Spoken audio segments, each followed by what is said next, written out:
बिहार में मंत्रिमंडल का विस्तार होने वाला है और नीतीश मंत्रिमंडल के विस्तार से पहले तेजस्वी यादव ने एक बड़ा डिमांड नीतीश कुमार के सामने रखा था कि इस डिमांड को पूरा कर दीजिए और मंत्रिमंडल का विस्तार भी हो जाएगा। नीतीश कुमार इस डिमांड को पूरा नहीं कर सकते थे और अब नीतीश कुमार मजबूरन उस डिमांड को पूरा कर रहे हैं। राहुल गांधी के डिमांड को पूरा कर रहे हैं, तेजस्वी यादव के डिमांड को पूरा कर रहे हैं। अब लालू यादव भी नीतीश कुमार की बात को नहीं समझ रहे हैं और ना ही सुन रहे हैं। क्या कुछ पूरा मामला है वो हम आपको बताएंगे, लेकिन उसके पहले नमस्कार, मेरा नाम शशांक पांडे है। आप जनता जंक्शन पर मुझे देख रहे हैं, कैमरे के पीछे विशाल खड़े हैं और अब हम आपको बताते हैं कि नीतीश मंत्रिमंडल का जो विस्तार होने वाला है उसमें तेजस्वी यादव ने क्या शर्त रखा था नीतीश कुमार के आगे कि अगर ये शर्त पूरा होगा तभी मंत्रिमंडल का विस्तार होगा। क्योंकि नीतीश कुमार ने कह दिया था कि मंत्रिमंडल के विस्तार में तेजस्वी यादव का हामी होना बहुत जरूरी है और अब तेजस्वी यादव ने एक शर्त के अनुसार नीतीश कुमार से हामी भरवाई है और अब नीतीश कुमार भी तैयार हो गए हैं।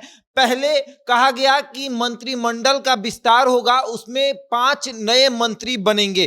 5 नए मंत्री इस अनुसार बनेंगे कि 2 जेडीयू के, 2 राजद के और 1 कांग्रेस के। अब कांग्रेस इस पर मानने को तैयार नहीं था क्योंकि राहुल गांधी ने भी कह दिया था कि 2 मंत्री हमारे पार्टी से और बनने चाहिए और नीतीश कुमार ने भी कहा था कि जब नए मंत्रिमंडल का विस्तार होगा उस समय कांग्रेस को 3 नए मंत्री दिए जाएंगे, लेकिन 3 से 2 पर लाया गया और जब 2 से 1 पर लाया गया तो कांग्रेस नाराज हो गई और उसके बाद राहुल गांधी के पास खबर भिजवा दिया और राहुल गांधी ने नीतीश कुमार से फिर बात किया कि आखिर आपका वादा क्या हुआ। आपने तो वादा किया था कि 2 मंत्री पद देंगे। तो नीतीश कुमार ने फिर विचार किया और तेजस्वी यादव का भी एक अलग डिमांड था, तेजस्वी यादव के डिमांड को भी पूरा करना था। इसलिए नीतीश कुमार ने लालू प्रसाद यादव से मिलकर एक नई रणनीति बनाई और कहा 5 की जगह 7 नए मंत्री अब बनाए जाएंगे,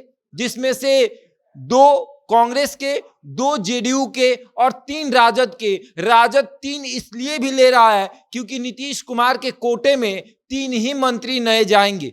याद करिए, जब जीतन राम मांझी के बेटे संतोष सुमन ने अपने मंत्री पद से इस्तीफा दिया था उस समय नए मंत्री जेडीयू कोटे से गए। तो अब तेजस्वी यादव का कहना था कि आप 3 क्यों लेंगे, आप 2 लीजिए और हमें 3 दीजिए, क्योंकि हमें 3 मंत्री पद चाहिए। अगर आप 2 लेते हैं तो आपके भी 3 हो जाते हैं, मेरे भी 3 हो जाएंगे और कांग्रेस के भी 2 हो जाएंगे। तो कांग्रेस ने कहा सही है, साथ ही रखते हैं और नीतीश कुमार अब नई प्लानिंग के तहत नए मंत्रिमंडल में 7 नए मंत्री देने वाले हैं। यानी तेजस्वी यादव को 3 मंत्री नए पद मिलेंगे और जेडीयू को 2 और उसके बाद कांग्रेस को भी 2। और कांग्रेस के जो 2 नए मंत्री बनेंगे उनका नाम भी लगभग अब सामने आ गया है। एक अजीत शर्मा का नाम है और दूसरा विजय शंकर दुबे का नाम है।